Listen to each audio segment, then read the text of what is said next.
Amén. Bueno, qué maravilloso este tiempo de oración. De verdad que espero que el Espíritu Santo haya ministrado con ese mismo fervor con el que estaba ministrando acá donde nosotros estamos. Y de verdad sentía esta palabra clave para el día de hoy, es que el Espíritu Santo nos está consolando. Quería conversar un poquito sobre lo que es la lección número 1, la cual está titulada Venciendo los obstáculos, cómo vencer los obstáculos. Y por supuesto que cuando nosotros tocamos el punto de la herencia y cuando tocamos el punto de dejar legado, cuando hablamos de ser fructíferas y cuando hablamos de tener una visión generacional, automáticamente estamos hablando de obstáculos. Automáticamente estamos hablando de cosas que nos toca conquistar y que en ese proceso de conquista nos lleva a vencer muchos aspectos de nuestra vida. Nuestra capacidad de poder conquistar siempre va a ir de la mano con nuestra mentalidad. Tu capacidad de conquista está asociada con tu mentalidad. Desde hace varios tiempos Dios ha venido hablando a mi corazón sobre lo que es el espíritu de debilidad. Y más que un espíritu, es una fortaleza mental, es una condición mental en la que hemos sido entrenados para ver la vida y en la que hemos sido entrenados para poder avanzar, para poder tomar decisiones. Una mentalidad de debilidad usualmente siempre está asociada con una mentalidad de víctima. Pero más aún, una mentalidad de debilidad es aquella que le teme al dolor. Y todos, no hay una sola persona que no le tema al dolor. A nadie le gusta experimentar dolor. A nadie le gusta pasar por sufrimientos. Y en estos días que salí al parque y fui a caminar, hay unas aplicaciones, no sé si estás familiarizada con esto, que te dicen camina y después te dice 1 minuto correr. Camina y otro minuto correr, para así ir entrenando un poquito tu resistencia. Entonces yo empecé a hacer esto y empecé a caminar y cuando la aplicación me decía correr, yo corrí un poquito más. Y llegó un momento, ya como por el minuto 5, que yo sentía que llevaba como 50 minutos corriendo, en esta rutina que me tocó volver a correr. Y cuando estoy corriendo, yo dije, voy a parar. Y empecé a evaluarme y dije, ok, tengo un problema físico que me esté llevando a parar. No. Ok, tengo algún tipo de malestar que siento que voy a vomitar o que las piernas no me estén dando y que por eso yo quiera parar. Yo empecé como a evaluarme y dije, no, la verdad no. Pero sentía obviamente cansancio, sentía una fatiga de estar tratando de entrenar y eso automáticamente me hizo sentir, yo quiero parar. Y en esa lucha, porque es una lucha de no quiero hacerlo más y lo estoy haciendo obligada, y por qué quiero hacer esto, y por qué estoy haciendo esto, y esto no quiero hacer esto obligada, en esa lucha, ¿ok? Yo me obligaba a seguir corriendo, a cumplir con el término de lo que me había marcado estos ejercicios que me había marcado esta aplicación de entrenamiento. Y me di cuenta y dije, wow, mi mayor cansancio, mi cansancio es más mental que físico. Mi agotamiento es más mental que físico.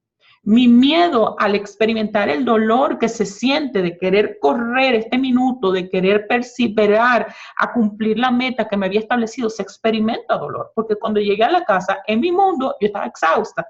Y ese experimentar dolor, el saber que vas a experimentar dolor, te lleva a inmediatamente un proceso de decir, ay, no quiero pasar por esto. Y cuando yo pensaba en esto, mientras me obligaba a hacer esto, podía darme cuenta que así es la vida. Que muchas veces nosotros tenemos cosas que están delante de nosotros. Eso es una herencia que está delante de nosotros. Hay muchas herencias que están delante de nosotros.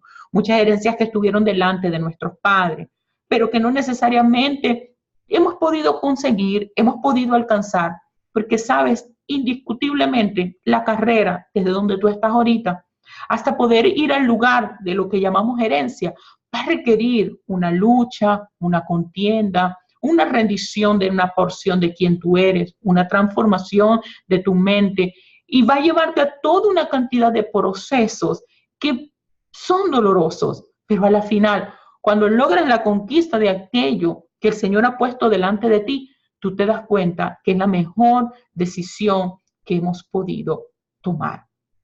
Pero el temor a la muerte, el temor al dolor, el temor de morir a nosotros mismos, a eso me refiero, el temor de tener que morir a nosotros mismos, el temor de tener que experimentar dolor, siempre nos va a llevar a que tengamos la mentalidad del elefantico. Yo siempre cuento este ejemplo, ¿verdad? Y es el ejemplo, yo quizás ya lo he dicho tanto que para algunas de ustedes es trillado lo que les voy a contar.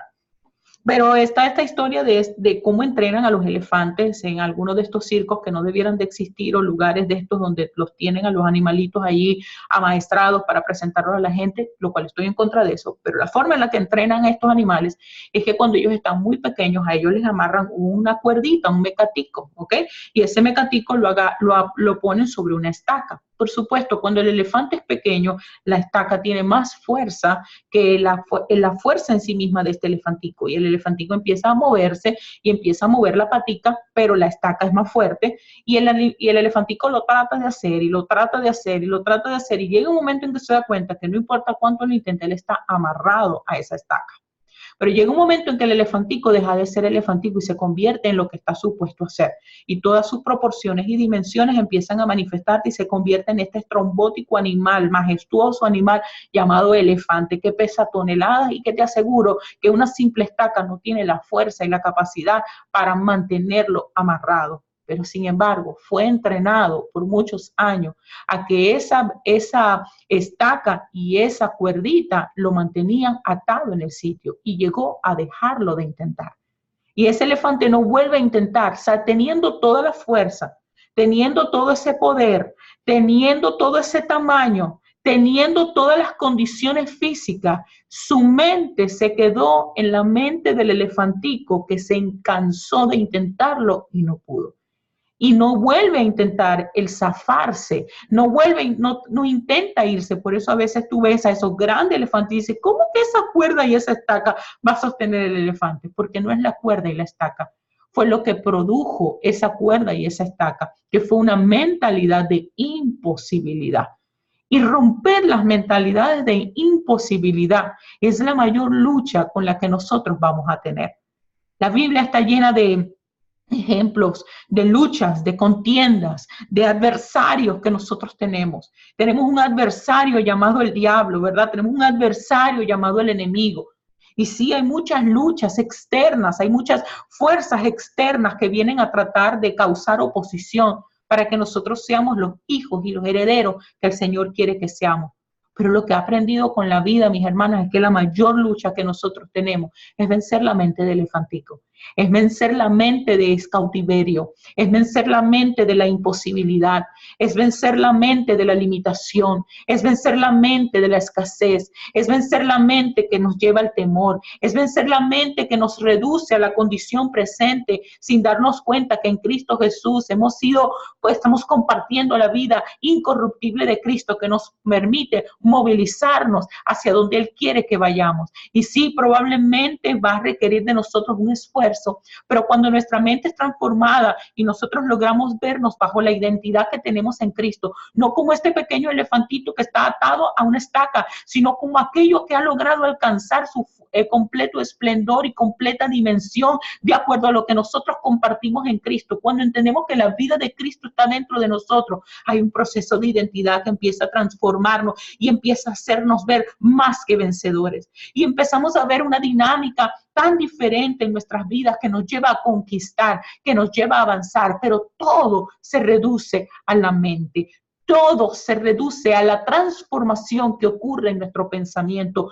Todo se reduce al concepto de identidad que nosotros tengamos. El ejemplo sencillo que les di de este elefantico habla de un problema de identidad. Habla de un problema de cómo nosotros nos vemos en proporción a las circunstancias, cómo nosotros nos identificamos en proporción a las circunstancias. Y Dios siempre busca que nosotros podamos identificarnos en proporción a cómo Cristo ha vencido y está en la capacidad de vencer cada una de las circunstancias. cuál es la circunstancia que tú puedas estar viviendo en tu matrimonio, en tu familia, en las diferentes esferas que como seres humanos nosotros tenemos, llámese la esfera profesional, vocacional, financiera, cualquiera sea las esferas de tu vida o de tu hogar, que puedan estar en este momento afectadas y necesitando un milagro, necesitando la intervención divina. El primer milagro que debe ocurrir en nuestras vidas es la capacidad de cambiar la perspectiva de cómo nosotros nos vemos, de cambiar la perspectiva de cómo nosotros nos encontramos en Cristo, de cambiar la perspectiva de cómo nosotros vemos la fidelidad de Dios en medio del proceso que nosotros estamos pasando. Conquistar la herencia, conquistar las promesas que el Señor ha dado. Tú tienes una promesa en la vida. Tú tienes una promesa que Dios te ha dado. La Biblia está llena de promesas. Hay promesas constantes en la palabra del Señor. Y cada una de las promesas, dicen las Escrituras, son un sí y un amén en Cristo Jesús. Si tú estás en Cristo, así como yo estoy en Cristo, cada una de las promesas que hablan de vida, que hablan de prosperidad, que hablan de paz, que hablan de conquista, que hablan de herencia, que hablan de no temer, te pertenecen y nos pertenecen. Pero en el mantener la promesa, en el guardar la promesa, en el confiar en que esa promesa se va a manifestar, hay una lucha que va a contender por tu fe y la mía. Abraham recibió una promesa maravillosa.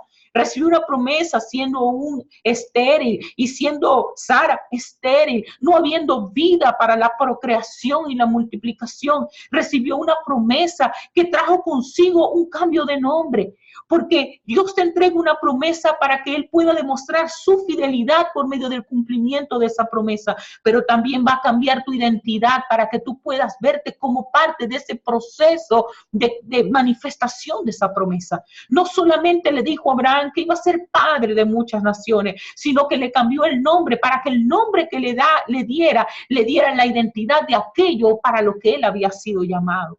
Y nosotros vemos eso tan interesante de ver a este patriarca de la fe, de ver a este héroe de la fe portando un nombre que hablaba de padre, de paternidad y de multitudes aún en la condición de esterilidad en la que él estaba. Porque la esterilidad, lo que él carecía o lo que a él le faltaba, en realidad no estaba hablando a la final de la falta de la promesa de Dios. Estaba hablando de un proceso en lo que él se estaba convirtiendo. Había un proceso de formación en la vida de carácter de Abraham que fue mucho más importante en el legado generacional. Haberle entregado al bebé a Abraham y a Sara, quizás sin todo el proceso de formación de fidelidad por el que Abraham y Sara hubiesen pasado, hubiese sido bueno, hubiese mostrado el poder de Dios, hubiese mostrado que Dios es un Dios de promesa, hubiese mostrado que para Dios no hay imposible. Si Abraham y Sara hubiesen concebido sin que el proceso de formación de carácter de Abraham y de Sara, para que ellos pasaron, se hubiese dado, hubiese hablado definitivamente del poder de Dios. Pero cuando se unió a un proceso como el que vivió Abraham y Sara, que sí trajo sufrimiento, que sí trajo expectativa, que sí fueron muchas veces donde sintieron, ¿será que escuchamos bien a Dios o no? Que hubo momentos donde Sara llegó hasta a dudar de su propia participación en todo esto. Dijo, ¿será que eres tú, Abraham? Y el asunto no es conmigo, ve, anda con Agar, porque ella se descalificó del proceso. Fue muy largo el proceso, pero fue necesario, porque a la final Dios no solo usó a Isaac, Dios usó la vida que se produjo en Abraham para poder darle cumplimiento al pacto. Dios usó el proceso de formación de carácter de Abraham como la herencia para la cual nosotros entramos y formamos parte. Dios usó la paciencia que perfeccionó la fe de Abraham como parte de la herencia que ahora nos corona a nosotros como partícipe de esta herencia que le entregó también a Abraham. Hubo un proceso de formación que aunque fue doloroso en momentos confusos, pero fue un proceso de formación que los obstáculos que Abraham tuvo que vencer por medio de la fe lo catalogaron no solo como padre de multitud por medio de la genética que se reprodujo por medio de Isaac, sino que para que se pudiese hacer padre de multitudes de aquellos que por la fe íbamos a declarar a Jesús como nuestro Señor y Salvador, él necesitaba ser un portador de esa semilla de la fe. Él no solo portó la semilla genética de un linaje israelita por medio de Isaac, sino que también portó una semilla espiritual genética de la fe por la cual nosotros entramos y nos fuimos también partícipes de esta herencia. Pero esa fe se fundamentó, se formó, hizo su musculatura, creó se formó completamente en el proceso de la espera, en el proceso de la convicción de lo que él no veía aún. Pero dice él, dice la palabra del apóstol Pablo en Romanos 4:18, que contra toda esperanza Abraham creyó. Esa manifestación de esa fe es lo que le permite ser padre de nosotros, de todo aquel que acepte a Jesús como Señor y Salvador. ¿Por qué? Porque él pudo revelar la fidelidad de Dios, el carácter de fidelidad de Dios. Él pudo conocer como amigo de Dios que era, y por hacerse partícipe de ese proceso de formación, de sufrimiento, por así darle un nombre, por ese proceso de formación que produce la espera, él pudo hacerse partícipe de una fe incorruptible, de una fe que trascendió generaciones, que trascendió eras, que pasó más allá de lo que nosotros estamos capacidad de entender. Y hoy nosotros podemos hablar de que nosotros fuimos injertados en ese olivo, pero un olivo que fue no solo plantado por una promesa dada a un pueblo único en Israel, sino que se extendió a las naciones por causa de la fe, de manera que todo el que tenga fe en Cristo Jesús se hace también partícipe del pacto de fe en el que Abraham fue partícipe y por el cual sufrió y padeció lo que le tocó padecer para mantenerse en la promesa. Esto, mi hermano, es muy profundo. Esto es muy profundo, pero si lo logramos entender en nuestro corazón, sabemos que vale la pena conquistar, vale la pena sostenernos en las promesas, vale la pena entender que probablemente hay situaciones de padecimientos, de obstáculos que tú puedes estar viviendo en tu matrimonio, en tu familia, que no te gusta, que son incómodos, situaciones de divorcio, situaciones de incompatibilidad, situaciones de dificultad de comunicación, pero que cuando nosotros podemos poner en perspectiva lo que nosotros estamos viviendo y nosotros podemos decirle, Señor, en medio de este sufrimiento yo probablemente no tenga mucha estrategia y probablemente estoy un poco confundida y probablemente necesite sabiduría, y hay muchas cosas que necesitamos cuando estamos atravesando por situaciones difíciles. Pero una cosa yo sé, yo lo único que quiero que en medio de todo lo que estoy pasando se produzca en mí es un carácter fiel. Si la situación que nosotros estamos viviendo logra producir en nosotros un carácter fiel, en vez de producir un agotamiento, en vez de producir en nosotros un desvanecimiento de la fe, en vez de llenarnos de temor, nosotros tomamos la circunstancia que no nos gusta, que probablemente hoy ni siquiera Dios la envió.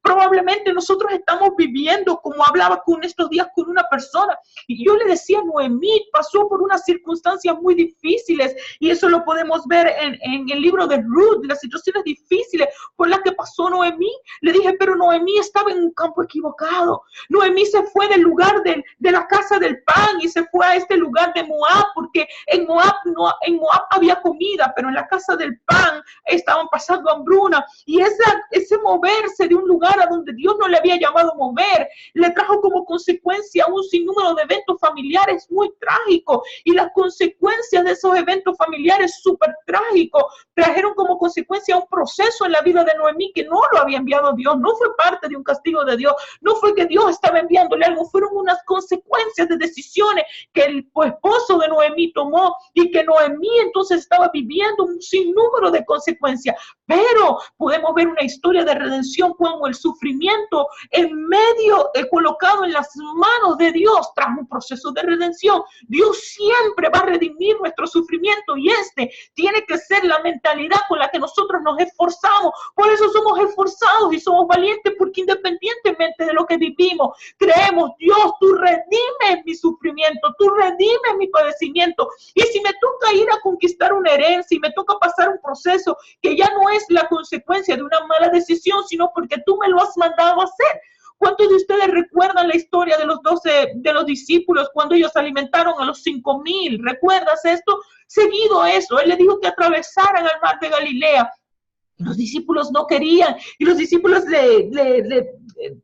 dice la palabra que he constricted, los obligó a los discípulos a ir. ¿Y por qué no querían ir? Bueno, muy probablemente porque eran pescadores expertos que entendían la condición climática y podían ver al cielo y darse cuenta: aquí lo que viene es un palo de agua, aquí lo que viene es una dificultad, y se tuvieron que montar en esta barca. Y cuando habían avanzado a la mitad del camino, se desata esta gran tempestad, y ya sabemos la historia de que Jesús camina sobre las aguas y sabemos todo esto. Pero cuando estaban en medio de la tempestad, una de las cosas que el Señor les exhorta a los discípulos por la poca medida de fe que tenía, y les recuerdan: ¿acaso ya se les olvidó el milagro de los 5,000? Porque cuando nosotros estamos haciendo algo que el Señor nos llamó a hacer, probablemente van a encontrarse obstáculos en ese proceso de llegar al otro lado de la orilla, pero debemos recordar las cosas que el Señor nos hizo en el pasado. Hace horas atrás se reprodujeron en sus propias manos los peces, se reprodujeron los panes para que ustedes pudieran alimentar a la multitud. El milagro de los 5,000 no solamente fue un milagro de Dios multiplicando las cosas para que la gente tuviera alimento, era Dios colocando cestas vacías en las manos de los discípulos, y las cestas en las manos de los discípulos se multiplicaban los alimentos. Es decir, ellos fueron copartícipes del milagro, de manera que para Dios, Jesús en ese momento era importante recordarle: tú viste lo que pasó con los 5,000, tú viste cómo alimentamos de forma milagrosa en los 5,000, tú fuiste usado como un canal para traer la bendición y para ser partícipe del milagro. ¿Cómo es que si yo te estoy instruyendo que vayas al otro lado, te vas a acobardar en el medio del camino? Entonces este es el llamado a muchas veces avanzar, es seguir avanzando aún a pesar del temor, seguir avanzando aún a pesar de que quizás sentamos que el miedo nos quiera abrazar, pero ahí es donde viene esa capacidad de ser valientes y esforzados y saber: lo hago porque tú me dijiste, y lo hago porque hay una fidelidad detrás de aquel que me llama a hacer las cosas. Esto es algo que vamos formando poco a poco. Esto es algo que Jesús no le pidió a sus discípulos que hicieran esto el primer día que le dijo: oye, sígame. No, fíjate que la primera vez que le dijo: sígueme, sencillamente le dijo: lanza tu red, y apenas el barquito sí se arrimó un poquito más allá de la orilla, y ahí un poquito más de la orilla, lanza tu red, y vieron un gran milagro, porque Dios va entrenándonos en este proceso de obediencia, porque Él quiere demostrar su fidelidad, Él quiere demostrar cuán fiel es Él. Y cuando tú conoces, recuerda que esto lo hablamos en una clase y decíamos que el nivel de revelación que nosotros tengamos a la final va a demostrar y va a hablar del nivel de entrega que nosotros podamos tener. El nivel de revelación y de conocimiento que tenga de Dios te va a llevar a un nivel de entrega, y Dios está bien con eso. Probablemente tú estés empezando a caminar en esto de la palabra del Señor, y seas nueva en la palabra, y vas a darte cuenta que el Señor te está llamando a hacer cosas que ya se mueven fuera de tu zona de confort,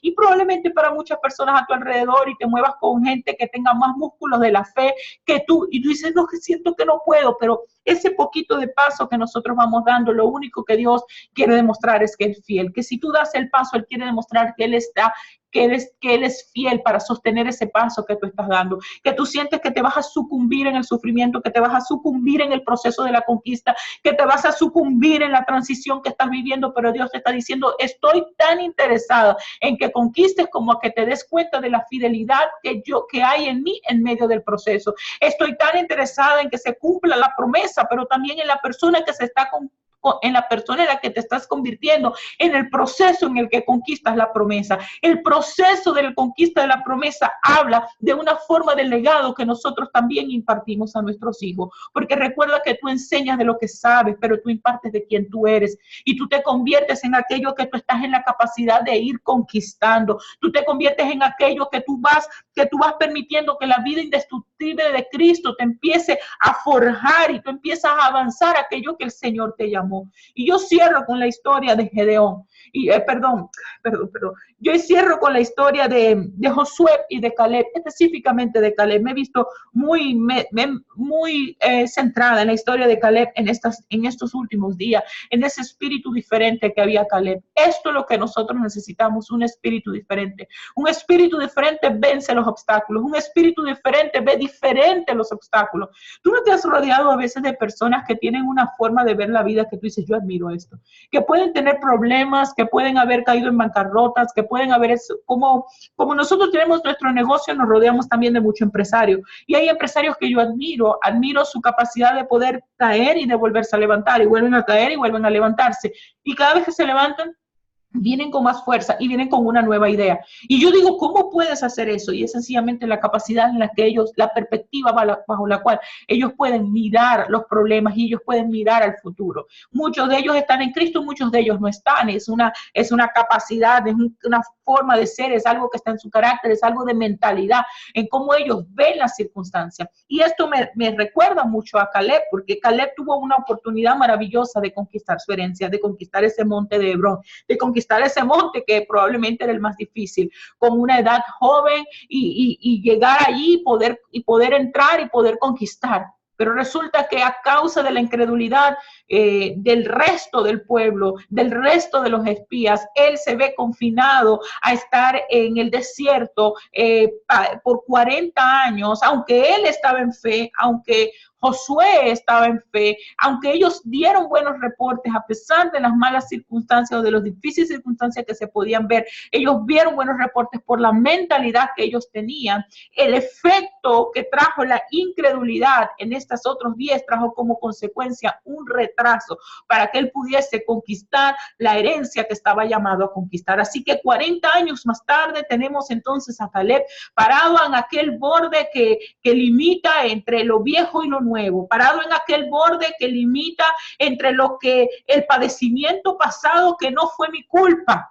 No fue culpa de Caleb lo que pasó en el pasado. No es culpa, no fue mi culpa. No fue por culpa de mis ancestros. Yo me vi limitado en un desierto. Ahora, ¿cuántas cosas y cuántas veces nosotros no usamos el efecto de lo que sucedió en el pasado y no usamos la excusa de que no fue mi culpa para victimizarnos? No usamos el efecto de que qué culpa tengo yo que mis padres hayan hecho malas elecciones. ¿Qué culpa tengo yo que los que me antecedieron no pudieron crear la plataforma adecuada para poderme lanzar? ¿Qué culpa tengo yo? Y utilizamos el pasado para poder limitarnos, para poder crearnos un impedimento para avanzar. Pero Caleb no, Caleb se paró en ese límite entre el pasado y el futuro. Entre el pasado, presente y futuro colindaron en un mismo lugar, porque él se paró en la misma puerta donde en el pasado él había visto y decir, voy a conquistar ese monte, pero definitivamente no pudo, terminó ir al desierto. 40 años más tarde no se consideró más viejo. Hoy estoy muy viejo para conquistar este monte. No considero los obstáculos que habían de conquistar el monte, porque si tú estudias geográficamente hablando, este monte estaba lleno de gigantes. Él lo único que miraba es que es mi herencia y me corresponde, y no estoy cansado, sino que tengo fuerzas. Y fue uno de los argumentos que usó con Josué, y le dijo, yo todavía tengo vigor, yo todavía tengo fuerza, dame mi monte. En otras palabras, estaba reclamando la herencia, y dijo, no voy a dejarme robar la herencia, yo voy a conquistar, aunque viví un pasado que no me merecía por causa de mis ancestros, voy a conquistar. Aunque estoy 40 años más viejo, aunque estoy 40 años más viejo, voy a conquistar. Aunque estoy viendo, aquí estoy otra vez yo, volviendo a ver este monte que vi hace 40 años y ahora no importa, lo voy a conquistar. La mentalidad de conquista y el espíritu diferente que vi en él le hacía ver de forma diferente el obstáculo, y la consecuencia de la conquista fue una paz que gobernó por Israel por 40 años. Entonces, Esto es lo que quiero compartir contigo en el día de hoy y es un llamado a que sigamos siendo fortalecidos en nuestro hombre interior o en nuestra mujer interior, a permitir que el Señor empiece a transformar nuestra mente, que más que un asunto de agendas, de técnicas, de cambio de comportamiento, de cosas que tengo que hacer, no, permite que la palabra siga renovando y dile, Señor, sabes, estoy pasando por esta situación y me estoy dando cuenta que hay alertas de temor, me siento atemorizada, me siento angustiada, siento voces de culpa. ¿Qué sientes? A veces las emociones no validan la verdad. La emoción no valida la verdad. Tus emociones no hablan sobre la realidad, pero tus emociones permiten demostrar aquellas áreas que necesitan ser transformadas, aquellas áreas donde es necesario que venga un mayor nivel de revelación sobre la fidelidad de Dios, aquellas áreas que necesitan la manifestación más poderosa del amor de Dios. Eso es lo que hacen las emociones, pero cuando nosotros estamos maduros en la palabra, sabemos que las emociones no dictaminan la verdad, no son verdad. Lo que tú sientes no es la verdad es la palabra de Dios, pero no desconocemos lo que sentimos, sino que lo usamos para que sea repurpose, para que sea procesado por el Espíritu Santo y empiece a mostrarnos y escudriñar dentro de nuestro corazón facetas que creíamos que estaban conquistadas y nos dimos cuenta, oh wow, hay trazos de temor, oh wow, hay trazos de sentimiento de abandono, oh wow, mira lo que encontré en mí, hay un sentir de querer hacer justicia por mi propia fuerza. Son cosas que van revelando las emociones y nosotros tomamos eso que va revelando las emociones con la ayuda del Espíritu Santo y lo colocamos para que sean transformadas. Recuérdate que todas las emociones que nosotros experimentamos, cuando las colocamos ante la luz, ante la verdad, ante la lámpara del Espíritu Santo, lo que va a producir en nosotros debe producir nosotros una transformación de nuestra mente. Es identificar por medio de nuestros problemas los flagelos que hay en nosotros, las áreas de debilidad, las áreas de vulnerabilidad, no para hacernos sentir mal, porque las emociones no vienen a amedrentar ni a disminuir tu identidad. Tu identidad es tu identidad, porque te la da Dios y tú la recibes por fe. Por eso él le pudo decir a Gedeón, eres valiente y eres esforzado, aun cuando él se veía como lo más pequeño y lo más insignificante de la tribu de Manasés, porque él estaba asociando su identidad a su condición, a sus emociones, al ataque de los enemigos, mas Dios estaba revelando la identidad de Gedeón basado en lo que Dios decía que es él y en el poder que tiene la palabra del Señor para implementar identidad. Tu identidad y mi identidad están en Cristo, pero nuestras emociones van a revelar aspectos que necesitan ser fortalecidos. Cuando un evento traumático lleva a tu vida, un divorcio, una traición, una bancarrota emocional, física o espiritual, una transición muy fuerte, emigrar, la pérdida de un familiar, cuando esas cosas, momentos de dolor y de trauma llegan a nuestra vida, eso va a ocasionar en nosotros un sobresalto emocional y Dios desea primero consolar, como lo veíamos al principio de esta clase, como el Espíritu Santo iba trayendo consuelo, pero no solo desea consolar, desea restaurar y nuestras emociones cuando ellas se manifiestan no es para revelarte, te repito lo que dije hace unos minutos, una condición de realidad. Tus emociones no están hablando de una realidad, está hablando de una condición que necesita ser restaurada y que tú confías en el Espíritu Santo y tú puedes decirle, Señor, tengo temor y necesito que ese temor sea manifiesto el amor del Padre. Señor, tengo una sensación de abandono. Necesito entonces la revelación de que tú eres mi protección, tú eres el Shaddai. Oh Señor, siento desprovista, no sé de dónde viene mi socorro, no sé de dónde viene mi alimento. Necesito la revelación de que tú eres Jehová Jireh. Señor, me siento débil en mi carne, me siento enferma. Señor, necesito la revelación de que tú eres. Las emociones lo único que van es a manifestar un aspecto nuevo de ese quién es Dios y viene a transformar nuestra mente. Todas las emociones que son movidas, alteradas y que surgen a raíz de una situación traumática, una situación difícil, tus emociones puestas en las manos del Señor, lo que van a traer como consecuencia es que te vas a convertir en una persona diferente. No te dejas llevar por las emociones, no respondes a las emociones, tú respondes a la verdad infalible de la palabra, tú respondes a la verdad única de la palabra. Y tú dices, Señor, yo creo en tus promesas. Mientras tanto, estas emociones, ayúdame a transformar la mente. La única manera de cambiar las emociones es por la transformación de la mente. La única manera en la que nosotros logramos sanar las emociones es por medio de la transformación de nuestra mente. Porque nosotros siempre, la condición de nuestra alma va a estar dictaminada por la posición que hay en nuestra mente. Lo que ocupa tu mente va a dictaminar la condición de tu corazón y va a determinar, por supuesto, tus acciones. Ahí es donde va a venir la diferencia entre una persona que reacciona y una persona que responde. Una persona que reacciona es la persona que, basado en el impulso que producen las emociones, no puede contenerlo, no puede manejar las emociones, siente que las emociones van a dictaminar el prisma de realidad en su vida y reacciona con ira, con respuestas, con desespero, con pensamientos equivocados. Hay una reacción equivocada. Pero cuando nosotros, en medio de este dolor, estamos viviendo un momento de dolor, tomamos las emociones y decimos, Señor, transfórmalas. Señor, transfórmalas. Señor, ayúdame a renovar la mente. Así me siento, pero yo sé que hay una verdad.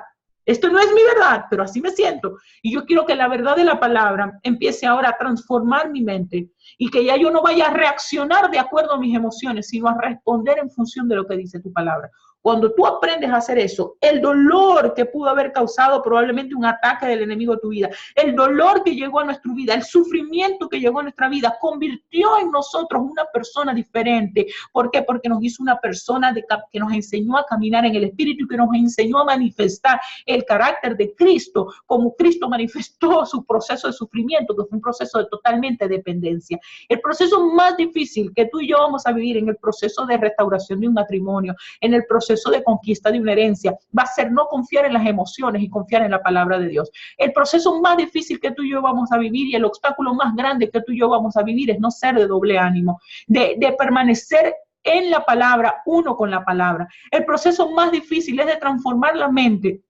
y de permitir que no seamos gobernados por las emociones, sino ser gobernados por la palabra. El gobierno que viene por medio de la palabra va a ejercer en nosotros un gobierno propio. Ese gobierno propio, ese dominio propio, ese self-management. Y ese gobierno propio nos lleva a ser personas que responden y no personas que reaccionan. Cuando tú te conviertes en ese tipo de persona, aun cuando estés pasando por un proceso de sufrimiento, ya eres vencedora.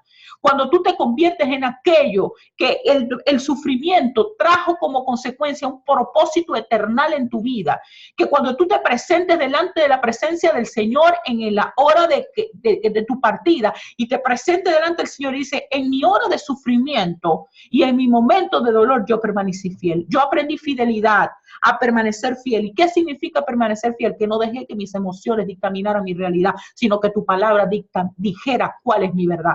Mis emociones no dictaminan mi realidad, tu palabra establece mi verdad. Y como tu palabra es mi verdad, yo aprendí en medio del sufrimiento que no importaba cómo me sintiera, yo no reacciono de acuerdo a mis emociones, sino que yo respondo de acuerdo a la verdad de tu palabra que se manifieste en el Espíritu. Esto, mis amadas, es ser formadas en el Espíritu. Y aunque no nos guste el proceso de sufrimiento y aunque no nos guste el proceso de duro de conquista, va formando algo en nosotros que desata algo para las generaciones. Tú desatas algo para las generaciones cuando tú llegas al lugar y lo conquistaste y dices, lo conquisté, aquí está para mis generaciones. Pero la persona que me convertí en el proceso desde donde yo estoy hasta el monte que me tome conquistar, ese proceso de transformación como persona también desata una herencia inexplicable, bendita, grande y poderosa para tus generaciones. Así que yo te invito a que este sea un tiempo de consolación, a que este sea un tiempo de ponernos la armadura del Señor, a que este sea un tiempo de conquistar nuevos lugares donde tú sentías que no estabas en la capacidad de conquistar. Así ese lugar se llame tu corazón y tus emociones, eso es una herencia. Si tú te dedicas en esta temporada a conquistar tus emociones y a ser una persona que responde en vez de una persona que reacciona, ya automáticamente lo que estás haciendo está desatando algo para las generaciones venideras, porque está desatando y está hablando de una fe que está dejando legado para tus siguientes generaciones. Así que esta es una verdadera madurez en Cristo. Así es, Marta. Esto habla de madurez en Cristo. Esto habla de nuestro poder en Cristo. Esto habla de nuestra victoria en Cristo. Es nuestra mente, mis hermanas. Es la mente. Todo se reduce a cómo nosotros pensamos. Mente de elefantico o mente de más que victoriosa en Cristo. Mente de derrotado o mente de triunfadores. Mente de víctima de que pasé 40 años en el desierto y ahora me toca cuando estoy más viejo conquistar en este monte, o la mente de Caleb que tiene un espíritu diferente. Nosotros escogemos